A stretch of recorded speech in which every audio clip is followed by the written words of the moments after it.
Bonjour à tous, c'est Ambre et bienvenue dans ce nouvel épisode de Myself First, le podcast de 100% bienveillance, amour de soi et développement personnel.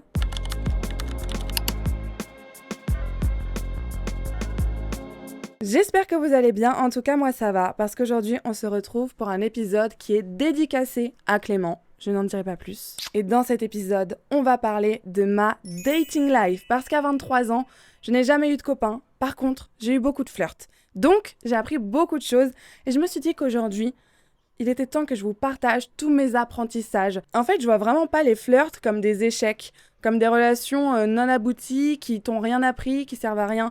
Non, je trouve que les flirts, c'est vraiment des choses qui te permettent d'en savoir plus sur toi. Déjà, c'est un check-up énergétique.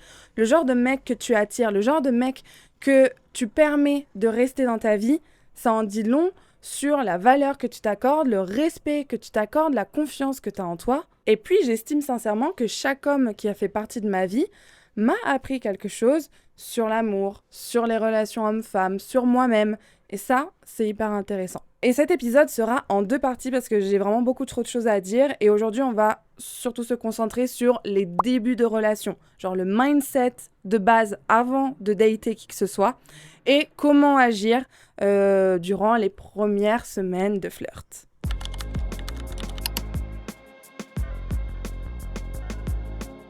Ok, alors pour bien commencer, on va parler du mindset de base. Et la première chose à faire avant même de vouloir une relation sérieuse ou un flirt ou un plan cul ou je ne sais quoi, c'est d'apprendre à être indépendant émotionnellement. Tu ne devrais jamais te dire que tu as besoin d'être en couple, que tu as besoin de trouver un partenaire pour être plus stable, plus équilibré, plus heureux dans ta vie. Non, si t'es pas bien dans ta vie et que tu cherches quelqu'un pour essayer de combler ton manque, ça va se transformer en dépendance affective, en relation toxique, c'est n'importe quoi. Donc, fais en sorte de t'aimer en premier. J'ai déjà fait un épisode dessus. D'avoir confiance en toi. J'ai fait un épisode dessus. De savoir ce que tu veux, savoir qui tu es, trouve-toi toi-même. L'indépendance émotionnelle, c'est pas le fait de se couper de l'amour ou de quelconque connexion. Non, c'est juste savoir qu'on n'a pas besoin de recevoir de l'amour pour s'aimer soi-même.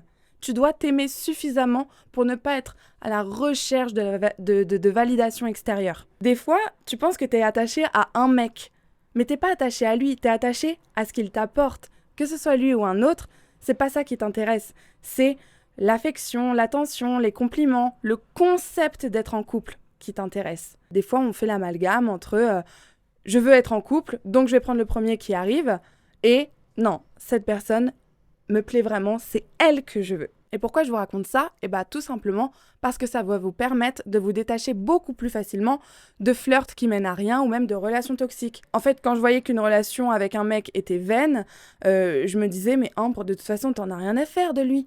Il t'intéresse même pas. Ce qui te plaît, c'est l'amour qu'il t'apporte. Et cet amour, tu dois te l'apporter toi-même. Parce que là, t'es en train de donner du temps à un crapaud. Vous voyez le crapaud de janvier ? Pourquoi il est resté dans ma vie pendant 1 an ? Alors que pendant 1 an, je savais qu'il me plaisait ni physiquement, ni mentalement, ni rien. Mais il a fait partie de ma vie pendant autant de temps, parce que c'est tout le temps qu'il m'a fallu pour reprendre confiance en moi. Il a été là dans une période où j'étais au plus bas, que ce soit dans mes études, dans mon travail, dans mon physique. J'étais totalement paumée. Je sais pas si on entend les motos, je suis vraiment désolée. Mais bref, j'étais totalement paumée dans ma vie. Et c'était le seul mec qui me donnait de l'affection. Donc je m'accrochais à ça. Et une fois que j'ai repris mes esprits et je me suis remise bien, j'étais en mode non mais t'es vraiment trop un crapaud pour moi. Ciao, bye bye. Ça y est, je me kiffe, j'ai plus besoin de toi. C'était comme une béquille. Et on dirait que je suis un peu une connasse quand je parle comme ça.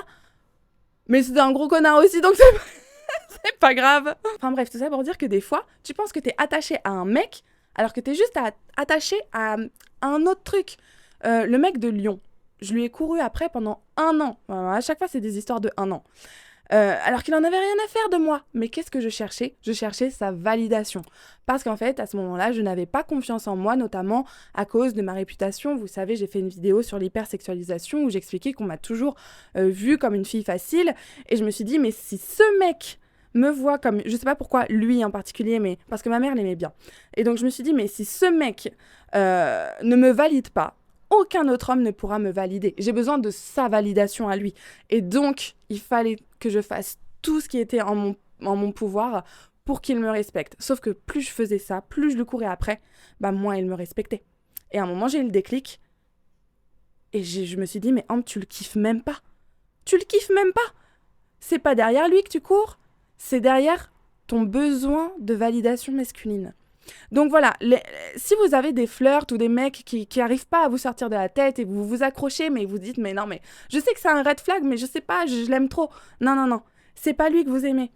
C'est quelque chose, c'est une blessure, c'est quelque chose de plus profond, c'est voilà, un petit manque, faut mettre le doigt dessus. Et après, vous allez l'oublier en 2 secondes. Le dernier vrai chagrin d'amour que j'ai eu, c'était avec mon Italien.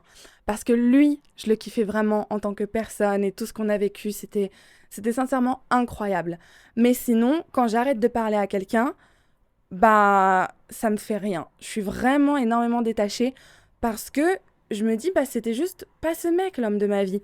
Et c'est pas grave, ça me rapproche, genre, chaque flirt non abouti me rapproche de mon futur mari, donc c'est plutôt génial. Et surtout, j'ai acquis une indépendance émotionnelle. Ça veut dire que je n'ai pas besoin de tout le temps parler à un mec, je n'ai pas besoin de tout le temps coucher avec un mec pour me sentir bien, pour me sentir aimée. J'ai toute ma vie, vous savez, c'est la théorie du milkshake. Ta vie, c'est un milkshake. Un milkshake, c'est bon, c'est délicieux. Et ton milkshake, il est rempli de tes amis, de ta famille, de toi-même, de tes projets, de tes passions, de tes voyages, de tes études, de ton travail, de tout, tu vois. Et ton milkshake, tu fais en sorte qu'il soit bien bon, là. Et puis un jour, il y a la petite cerise sur le milkshake. La petite cerise sur le milkshake, ah, c'est ce qui le rend encore plus beau, plus savoureux. Mais vous voyez, la petite cerise, c'est l'amour. L'amour dans le sens être en couple avec un mec. C'est pas nécessaire. Parce que la cerise elle soit là ou pas, le milkshake, il est toujours aussi bon. La petite cerise, c'est vraiment the cherry on top. C'est ce qui fait, voilà, que c'est encore plus cool. Mais sans la cerise, sans l'amour, ta vie, ton milkshake, il doit être tout aussi savoureux, ok? Ton bonheur ne peut pas dépendre du fait que tu sois en couple ou pas. Imaginez, j'ai 23 ans, j'ai jamais été en couple. Pourtant, je suis très heureuse comme personne. Et ça vient du fait que, bah, du coup, je me suis construite toute seule. Et j'ai appris plein de choses toute seule. Et je sais que je n'ai pas besoin d'un mec dans ma vie. Donc, s'il y a un homme qui rentre dans ma vie, je suis en mode, ok, mais ce sera pas pour me faire du mal. Parce que si t'es là pour me faire perdre du temps, pour me faire perdre confiance en moi, pour me rajouter une charge mentale, moi le soir je m'endors à 23h sans me soucier de si mon mec va me tromper en boîte ou pas. Donc si quelqu'un rentre dans ta vie, c'est soit pour t'apporter du soutien, du positif, soit il dégage quoi. Et vous aussi, vous ne devez pas avoir besoin, vous devez avoir envie. Ça veut dire, j'ai pas besoin d'être en couple, mais j'ai trop envie d'être en couple. Vous le savez, de toute façon, en vrai, je vais pas faire la menteuse. Moi, je suis une grosse loveuse. Moi, j'ai envie d'avoir mon mec, on fait plein de trucs ensemble, il me soutient dans mes projets, on voyage, on fait des dates, genre, c'est trop cool. J'ai envie de ça, mais j'ai pas besoin. Donc, je suis pas en manque et donc, je vais pas prendre le premier pélo qui passe devant ma fenêtre. Enfin bref, avant de vouloir rencontrer quelqu'un, fais en sorte de tomber amoureux de toi-même et traite-toi comme si t'étais déjà en couple, comme si t'étais ton propre mec ou ta propre meuf. Moi, je m'offre des fleurs, je m'emmène en vacances, je m'emmène en week-end, je m'emmène au restaurant, je m'emmène au cinéma. Quand j'ai mes règles, je m'offre des petits sushis. Et je me dis, mais ça, c'est mes standards, quoi. C'est ce que j'aimerais qu'on fasse pour moi. Donc, je le fais pour moi. Et c'est ce que je ferais aux autres. Et c'est ce que je ferais à mon mec si j'avais un mec. Donc, je me le fais à moi-même. Et quand j'aurai quelqu'un à kiffer, eh ben, je le ferai kiffer avec mes petites attentions parce que c'est mon langage de l'amour. C'est pas du tout superficiel de se traiter comme si on était en couple avec soi-même. Au contraire, ça va permettre de déterminer tes standards. Les standards, c'est pas quelque chose qui se dit à voix haute. Genre, t'arrives au premier date, tu vas pas faire une liste de courses à ton mec, enfin à ton flirt en disant « Alors moi, je veux un mec qui fasse ça, qui me traite comme ci, comme ça, nan. » Ça, c'est nul. C'est prétentieux et puis ça fonctionne jamais. Donc, les standards, c'est la façon, genre ça émane de toi naturellement, ça se voit dans la façon dont tu te traites, dont tu te comportes avec toi-même, ce que tu tolères et les limites que tu fixes. Et en ce qui me concerne, on me reproche souvent d'avoir des standards trop élevés. Et on me dit, mais Ambre, personne ne va répondre à tes critères. Mais moi, je réponds à mes critères. Moi, je suis mon mec idéal. Moi, je fais exactement tout ce que j'aimerais qu'on me fasse. Je me traite de la manière dont j'ai envie d'être traitée. Donc pourquoi j'accepterais moins ? Ça sert à quoi en fait d'avoir un mec si c'est pour qu'il me fasse même pas le quart de ce que moi je me fais toute seule ? Je parle pas d'argent, je parle pas de matériel, je parle pas de recevoir des fleurs 3 fois par semaine. Ça, j'en ai rien à faire. Tout ce que je recherche et tout ce que les femmes recherchent, c'est de la stabilité émotionnelle, c'est de l'intelligence émotionnelle. On fait notre argent, on a notre indépendance financière, on est intelligente, on fait des études, on réussit dans la vie. On n'attend plus des mecs qui nous payent tout, on n'est pas des michetots. Tout ce qu'on veut, c'est pas un statut social, c'est pas un physique, c'est juste être heureuse. C'est juste de la sincérité, c'est juste, voilà, de la stabilité émotionnelle, comme je l'ai dit pour la 3e fois. Mais c'est vraiment que ça, en fait, que je recherche dans mes critères. Bref, princess treatment autonome. Si tu veux qu'on te traite bien, commence par toi-même te traiter bien, tu vas montrer l'exemple. Tout ce que je viens de vous dire, c'est vraiment le mindset de base à avoir dans sa vie. Aime-toi toi-même, aime-toi en premier, fais de toi ta priorité. Myself first. Vous voyez, la relation la plus saine que vous devez avoir, c'est avec vous-même. Et à partir de ce moment-là, vous serez intouchable dans la vie parce que vous arrêterez de chercher l'amour à travers les autres. Mais ça va pas vous empêcher d'avoir envie de flirter avec d'autres personnes. Et si tu veux commencer un peu à aller voir ailleurs et à découvrir la dating life, il faut vraiment que tu saches ce que tu veux. Moi, ça a été un gros problème dans ma vie. C'est que pendant longtemps, je faisais la meuf détachée qui voulait pas de relation sérieuse, alors qu'en vrai, je ne voulais que ça. Donc, quand tu pars en date, garde en tête ce que tu veux. Est-ce que tu veux un coup d'un soir ? Est-ce que tu veux du sérieux ? Est-ce que tu veux un flirt et on verra ? Est-ce que tu veux des amitiés ? Et ensuite, il faut que tu agisses en conséquence. Si tu dis que tu veux un coup d'un soir, t'attends pas à recevoir un message le lendemain. Faut que tu sois prête à accepter ça. Si tu veux un plan cul régulier, faut pas que tu t'attendes à ce que ce soit exclusif. Si tu veux du sérieux, n'hésite pas à le dire dès le début pour poser carte sur table. Parce qu'en fait, tu ne joues plus. Moi, là, je sais que je veux me poser. Donc, j'ai arrêté les coups d'un soir. J'ai arrêté les dates avec des mecs aux intentions plus que douteuses. Non, je me remets bien, je me recentre sur moi et je laisse les choses se faire naturellement. En fait, je suis tellement persuadée que je vais trouver mon mari, enfin que je vais pas finir seule avec 3 chats. Je sais que je vais finir mariée, je sais que je vais trouver l'homme de ma vie. Je sais pas quand il va arriver. En attendant, je kiffe ma life parce que je me dis, imagine Ambre, tu te mets en couple demain et c'est l'homme de ta vie. Et bah, tu seras bien contente d'avoir profité de ton célibat. Et profiter de ton célibat, ça veut pas dire coucher à gauche à droite, pardon. Ça veut simplement dire ne pas subir le fait d'être célibataire.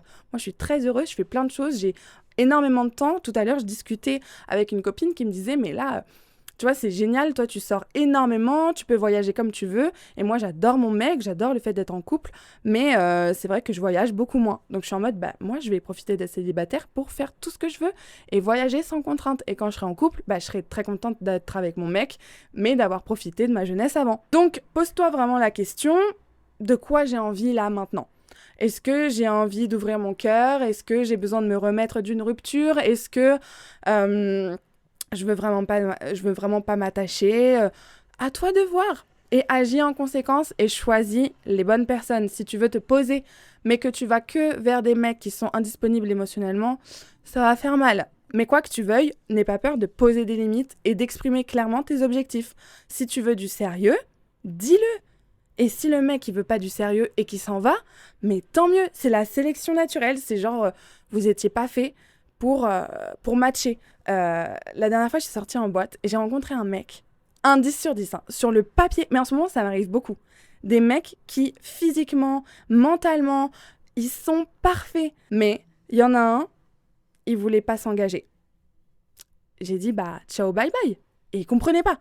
Je dis, bah non, mais en fait, oui, tu me plais, mais on veut pas la même chose. Il dit, oui, mais on peut quand même apprendre à te connaître. Non, j'ai pas de temps à perdre, en fait. Tu ne m'intéresses pas. Et l'autre, beau gosse, italien, boxeur, 1m92, tismé et tout, magnifique. Mais on n'avait pas la même vision du couple. Il m'a dit qu'il voulait une femme douce, qui le comprenne. Et après, on en a discuté. Et en gros, il voulait juste une meuf qui lui fasse à manger et rentrer le soir, mettre les pieds sur la table. Donc j'ai dit, bah écoute, je pense que tu t'adresses à la mauvaise personne. Mais voilà, pareil, un 10 sur 10 incroyable. Je les recale et j'étais en mode, t'en es là. Avant, je me serais accrochée. Avant, j'aurais espéré, j'aurais fait en sorte qu'il change et tout. Et maintenant, je suis en mode, beau gosse, il me plaît sur le papier, mais ça matche pas. On passe à autre chose parce qu'il y en a d'autres qui vont arriver. Donc n'aie pas peur de refuser, n'aie pas peur de mettre tes limites, de dire non en fait. Bref, la clé dans toutes les relations saines, c'est la communication.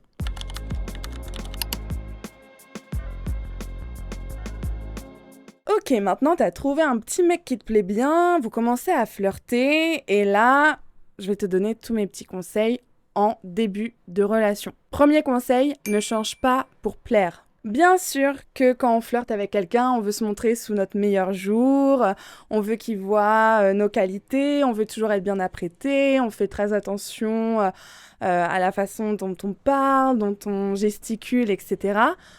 Ça fait partie du jeu de la séduction, c'est très bien, mais de là à dire qu'on aime le roquefort, pour ceux qu'on la ref, alors qu'on déteste ça, non en fait, ne te dénature pas.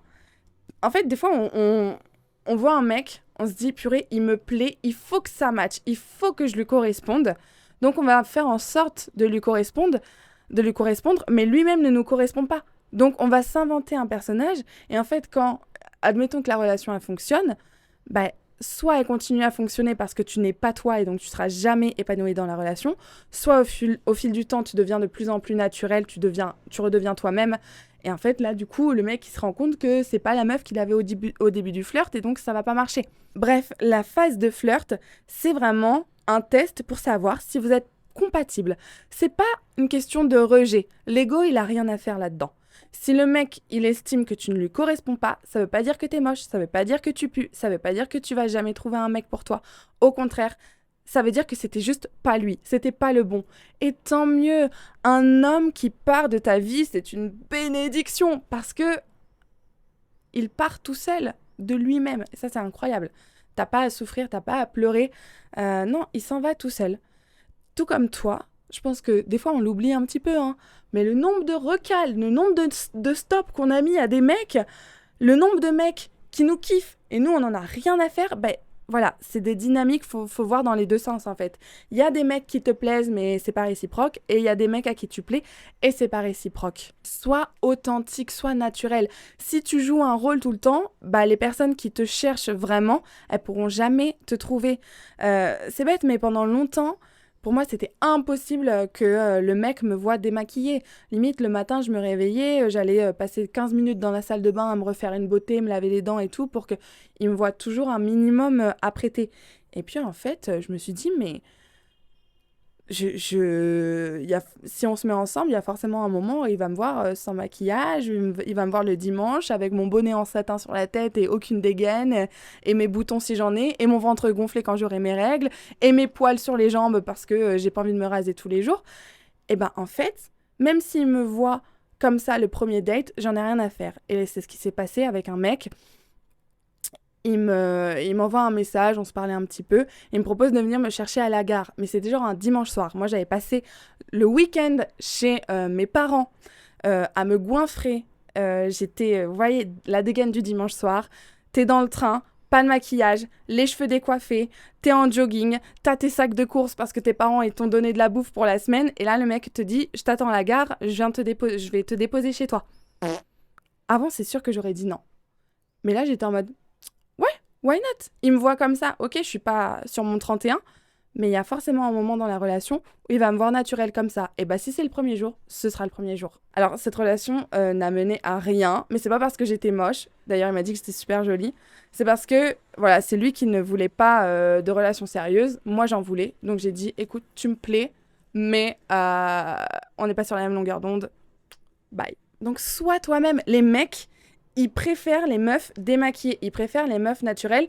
Et aussi, t'as pas besoin de faire en sorte que toutes vos passions soient communes, d'aimer tout ce qu'il aime, etc. Parce que c'est chiant d'avoir quelqu'un qui te brosse tout le temps dans le sens du poil.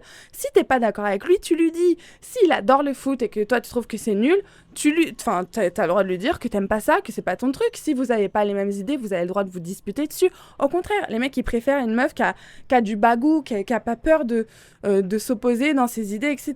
Moi je le vois bien. Quand je pète mon petit câble, quand je montre que j'ai du caractère, que je m'affirme, les mecs ils kiffent. Donc, n'aie pas peur d'être toi-même. À 100%.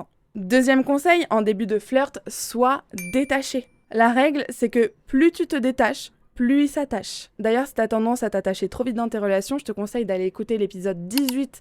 Tous les épisodes que j'ai cités précédemment sont en description. Mais en fait, si tu t'attaches tout de suite et qu'au bout de 2 semaines, tu te comportes comme si t'étais sa meuf alors que lui, il a fait aucun effort pour t'avoir, bah t'étonnes pas qu'après, il ait pas envie de s'engager. Puisque tu lui donnes tout, t'es tout le temps disponible, t'es tout le temps hyper gentil, tu l'excuses, tu le pardonnes dès qu'il te manque de respect. Bah lui, il va pas faire d'effort, il t'a déjà tout cru. Donc pourquoi il s'engagerait? Il t'a sous le coude et il a l'autre main disponible pour aller voir ailleurs. Mais non, je suis pas d'accord. Au début, tu dois être détaché parce que, on en revient à ce que j'ai dit au début, t'es détaché émotionnellement. T'es indépendante émotionnellement. C'est-à-dire que c'est pas à toi de faire tes preuves, c'est lui qui t'a DM. C'est à lui de te faire la cour. Et maintenant, je vois les flirts comme ça. Pour ne plus subir, pour ne plus me mettre dans une situation de j'ai besoin d'être choisie, j'ai envie que ce mec me valide, je suis en mode c'est lui qui est venu me DM, c'est lui qui est venu m'accoster. Donc c'est à lui de faire ses preuves et c'est moi qui vais choisir s'il me correspond ou pas. Évidemment, je vais rentrer dans le jeu de séduction, évidemment que je vais faire en sorte que ça se passe bien entre nous, mais je le prendrai jamais mal si ça va pas plus loin. Ça veut juste dire qu'on n'a pas les mêmes envies, on n'a pas la même vision de la vie, ou qu'on n'est simplement pas compatible. Mais ça veut rien dire de ma valeur. Ce n'est pas un rejet. Ça veut juste dire qu'on n'était pas fait pour être ensemble et que j'ai encore mon petit prince charmant qui m'attend quelque part. Honnêtement, c'est les mecs pour lesquels je me suis le moins investie qui m'ont le plus kiffé. Pourquoi ? Parce qu'ils doivent galérer pour t'avoir, ils doivent faire des efforts. Et vous savez, mon crapaud de janvier, là, c'était un gros bâtard. Et moi, je supporte pas les gros bâtards. Donc, plusieurs fois, je l'ai recadré. Et il a changé, il a vraiment essayé de changer pour moi. Et à un moment, il m'a dit, mais Ambre, écoute, j'ai pas fait tous ces efforts pour rien.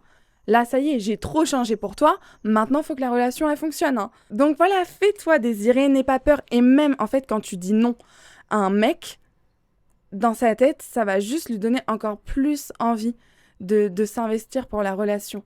Le nombre de fois où j'ai dit non, où j'ai posé mes limites, où j'ai lâché des vues, des remis, etc., ça n'a fait que stimuler le désir du mec en face. Et à l'inverse, plus je courais derrière un mec, plus il me traitait comme de la merde. Donc maintenant, je suis juste en mode, c'est sympa les premières semaines de flirt, mais ça veut pas dire que je suis amoureuse de toi. Les premières semaines de flirt, encore une fois, c'est un test pour voir si on est compatible, si on veut les mêmes choses, si on s'entend bien, si voilà, on a les mêmes valeurs, les mêmes principes, et puis au fil du temps, je vais m'attacher, mais ça va pas se passer dans les premières semaines. Donc je vais jamais m'investir plus qu'un mec dans une relation, surtout pas au début. Et pour continuer sur le thème du détachement, je te conseille vraiment de ne pas tout lui donner dès le début. Rappelle-toi que c'est toi la star, c'est toi le prix, you are the prize. Tu ne dois jamais mendier le respect à un mec. Tu ne dois jamais faire en sorte qu'il te traite bien. C'est pas à toi de lui expliquer comment il doit se comporter. Oui, bien sûr qu'il y a des ajustements à faire en début de relation, mais si tu dois lui expliquer de A à Z comment se comporter avec toi, c'est une perte de temps, une perte d'énergie. Parce que quand un mec veut faire les choses bien, il sait le faire et il va le faire. Bien sûr, une relation, c'est pas parfaite, il peut faire des erreurs, il n'y a pas de souci, on est des humains, on est imparfaits, c'est la life, c'est comme ça, c'est le jeu. Mais c'est pas à toi de prouver ta valeur. Et je vois trop de meufs qui essayent de convaincre le mec qu'elles sont le meilleur choix pour eux, qu'elles sont vraiment la femme de leur vie, qu'elles donneront tout pour eux, etc. Et ça, franchement, ça fait pitié, ça fait vraiment, ça renvoie une énergie de manque, une énergie de désespoir. Donc ne soyez pas ce genre de fille. Si un mec ne reconnaît pas ta valeur, c'est tant pis pour lui. Et il s'en rendra compte bien trop tard. Donc au début de la relation, reste détaché. Le principe des flirts, c'est que ce soit léger, c'est cool, c'est rigolo, c'est fun, t'apprends à rencontrer, tu t'apprends à connaître quelqu'un, vous passez des petits dates ensemble, au début vous êtes un peu timide, et puis voilà, c'est les premiers bisous, les premiers petits rapprochements, genre c'est ça un début de flirt. C'est pas des jeux de manipulation, c'est pas des... Mais je t'avais dit que tu voulais pas du sérieux. Oui, mais en fait, je voulais pas du sérieux, mais maintenant je veux du sérieux. Oui, mais moi, en fait, je veux toujours pas du sérieux avec toi. Ouais, mais pourquoi tu m'as fait espérer? Mais je t'ai rien fait espérer. Et c'est surtout les conversations qu'on veut éviter. Pour les éviter, encore une fois, on communique. Si au bout d'un moment, tu sens que tu ressens des trucs pour lui, mais t'es pas sûr que ce soit réciproque, tu lui en parles. Sans lui mettre d'ultimatum, sans lui dire, bon, maintenant, soit on est ensemble, soit c'est fini. Non, t'essayes de faire un petit check-up dans la relation. Où est-ce qu'on en est ? Est-ce qu'on avance dans la même direction ? Si oui, tant mieux. Sinon, qu'est-ce qu'on fait ? Mais pour revenir d'ailleurs sur les jeux de psychologie, de stratégie et tout, faut éviter ça. Franchement, c'est comme les messages, par exemple. Il n'y a pas de règle en message. La règle des 3 minutes, genre, faut attendre 3 minutes pour répondre à la personne. Et puis si la personne met 10 minutes à te répondre, toi, tu mets 20 minutes pour lui répondre après. C'est ridicule. Moi, ce que je fais, c'est que je suis hyper souvent sur mon téléphone. Donc, quand je suis sur mon téléphone et que je fais rien, je te réponds dans la seconde même. Par contre, dès que j'ai une activité, que ce soit aller boire un verre avec mes copines, faire du sport, faire du shopping, là, je préviens la personne que je ne serai pas disponible et je ne touche plus à mon téléphone. Pour plusieurs raisons. Déjà, je ne veux pas être accro à mon téléphone, donc j'essaye de passer beaucoup de temps sans écran. D'ailleurs, je suis en train d'écrire un podcast, un épisode sur ce sujet. Et puis surtout, j'ai pas envie d'être disponible tout le temps. Quand je suis avec ma famille, je suis avec ma famille. Quand je suis avec mes amis, je suis avec mes amis. Quand je suis en train de lire un livre, je suis en train de lire un livre et je ne veux pas être sur mon téléphone. Donc voilà, c'est pas des questions de stratégie pour le faire miroiter, pour le faire patienter, pour me faire désirer. Non, c'est juste que je pose mes limites. Des fois, je suis disponible pour toi, des fois, non. Un autre point très important quand tu rencontres quelqu'un et dont on se rend pas forcément compte, c'est l'énergie qu'on dégage. Pendant hyper longtemps, je me suis demandé, mais pourquoi les mecs veulent que du cul avec moi, alors que moi, je veux du sérieux ? Et c'est parce que je dégageais une énergie hyper sexy, hyper sensuelle. Et ça passait notamment par des jeux de regard, des petites allusions, etc. J'ai relu plein de conversations avec des mecs, et en fait, c'est moi qui me sexualisais toute seule. Et tu m'étonnes qu'après, ils veulent pas du sérieux avec moi, alors que c'est moi qui dirige la relation vers un truc totalement superficiel. Et c'est pas un problème de renvoyer une énergie sexuelle si tu veux du sexe. Mais en ce qui me concerne, maintenant, je veux du sérieux. Donc, je suis en train de faire la petite transition d'énergie pour avoir quelque chose de plus doux, de plus calme et que les mecs, quand ils me voient, ils soient pas en mode sexe, quoi. Pareil, si tu dis que tu veux un truc chill sans te prendre la tête, mais que ton énergie, elle est hyper tendue, c'est du manque, c'est du désespoir parce qu'en fait, t'as besoin d'amour, ça va pas marcher. Et pareil pour ceux qui disent, mais moi, je comprends pas, je veux rencontrer quelqu'un, mais je rencontre personne. Ton énergie, elle est fermée. Quand t'es dans un endroit public, tu baisses la tête, tu croises les bras, personne n'a envie de t'aborder à cause de ton énergie. Donc voilà, je sais que c'est un peu délicat, mais essaye d'adapter ton énergie à tes objectifs de dating. Et puis le dernier conseil, quand tu es en début de flirt, c'est de se fier à son intuition. Des fois, on s'accroche à des relations alors qu'on savait dès le début que ça finirait mal, que ça ne mènerait à rien. Mais parce que on n'écoute pas assez notre instinct. On a envie que ça fonctionne et notre ego, il prend le dessus. Il dit, il faut que ça fonctionne, il faut que cette personne t'apprécie, il faut qu'il veuille du sérieux avec toi. Des fois, tu veux même pas du sérieux avec le mec. Tu veux même pas tomber amoureuse. Tu sais que tu vas pas tomber amoureuse, mais tu veux que lui tombe amoureux. Moi, ça me l'a fait plein de fois. Je suis en mode, mais j'en ai rien à faire de ce mec. Mais comment ça, lui, il en a rien à faire de moi ? Si tu penses de cette manière, c'est que c'est ton ego qui te contrôle. Ton ego, il a besoin d'être rassuré, il a besoin d'être validé, il a besoin d'être nourri par ce genre de dynamique. Mais ça sert à rien, ça va pas te rendre heureux, ça va juste te faire avoir des relations hyper toxiques parce que tu vas t'accrocher à des personnes qui ne t'apportent rien de bon. Fie-toi plutôt à ton instinct. Est-ce que cette relation, tu la sens bien ou est-ce qu'il y a un blocage ? Des fois, on peut pas mettre des mots dessus. On se dit, il y a un truc bizarre, il y a un truc qui cloche, mais bon, je saurais pas dire quoi, donc je vais continuer dans cette relation. Et c'est que plus tard que tu te dis, purée, je l'avais senti, je le savais. On dit que les hommes sont compliqués et que c'est des manipulateurs, mais en réalité, ils sont très simples. Leurs intentions, elles se voient directes. Donc si tu sens que vous n'êtes pas alignés, t'es pas obligé d'aller plus loin. Des fois, on s'aligne avec le temps. Mais protège-toi. Fais vraiment attention et du moins, si tu veux continuer la relation, reste attentive aux signaux que ta tête te renvoie. Est-ce que tu as des angoisses ? Est-ce que tu es plus stressé depuis que tu le fréquentes ? Regarde les signaux également que ton corps t'envoie. Est-ce que tu as des plaques d'eczéma ? Est-ce que tu fais des infections urinaires quand vous couchez ensemble ? Tu t'es en déprime depuis que tu parles à ce mec ? Mais parce qu'en fait, c'est ton corps, c'est ton intuition qui est en train de t'envoyer des signaux en mode il est pas bon pour toi. L'amour, c'est jamais une source d'angoisse constante, c'est vraiment quelque chose de doux, de léger, qui te porte. Alors je sais, c'est une vision un peu idéalisée de l'amour que j'ai, parce que c'est jamais si facile et il y a plein d'ajustements à faire, plein de compromis, plein de choses qui se passent pas du tout comme on l'avait imaginé. Mais voilà, globalement, au début, quand t'es dans un bon flirt, c'est trop cool. Genre t'en parles, t'as des papillons dans le ventre. Si dès le début c'est compliqué, si dès le début tu le sens pas sincère, il y a un truc qui va pas, ne va pas plus loin. Protège-toi directement. Enfin voilà, pour cette première partie, je vous sors le deuxième épisode très bientôt. C'est vraiment des conseils subjectifs qui sont basés sur ma dating life. C'est pas la science infuse. Chaque relation est différente. Vous savez, moi j'ai une vision de l'amour qui... En fait, j'ai une certaine vision de l'amour, mais je sais très bien que quand je serai en couple, cette vision, elle va totalement changer. Donc, j'ai hâte de rencontrer quelqu'un, d'être amoureuse et de vous faire des podcasts là-dessus pour voir un petit peu la différence entre mes attentes et la réalité. Tout ce que je sais, c'est que je suis hyper heureuse dans ma vie et que si je rencontre quelqu'un, c'est pour qu'il me rende tout aussi heureuse, voire même plus heureuse. Et c'est sur ces jolis mots que je vous laisse. On se retrouve la semaine prochaine pour un nouvel épisode. Bisous!